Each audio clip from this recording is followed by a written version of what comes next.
కాసుల కళ వచ్చేలా ఉంది. ఒకే రోజు ఏకంగా 7 సినిమాలు దాడికి రెడీ అయ్యాయి. ఈ వారం 200 కోట్ల పైనే బాక్స్ ఆఫీసులో బిజినెస్ కాబోతోందట.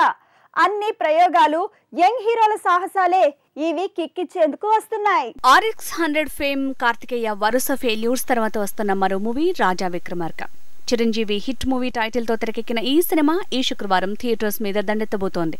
యాక్షన్ థ్రిల్లర్ లో డార్క్ కామెడీని రీమిక్స్ చేసి తీసిన సినిమాగా రాబోతుంది ఈ మూవీ. కార్తికేయ రాజా విక్రమార్క మూవీతో ఈ వీక్ థియేటర్స్ లో కిక్ ఇవ్వబోతుంటే ఆ సినిమాతో పోటీకి రెడీ అయింది పుష్పక విమానం మూవీ.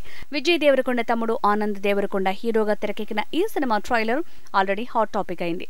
లేచిపోయిన భార్య అనే కాన్సెప్ట్ తో వస్తున్న ఈ మూవీ శుక్రవారం వరల్డ్ వైడ్ గా విడుదల కాబోతోంది. మలయాళం స్టార్ దుల్కర్ సల్మాన్ హీరోగా తెరకెక్కిన కురూప్ కూడా ఈ శుక్రవారమే థియేటర్స్ లో సందడి చేయబోతోంది.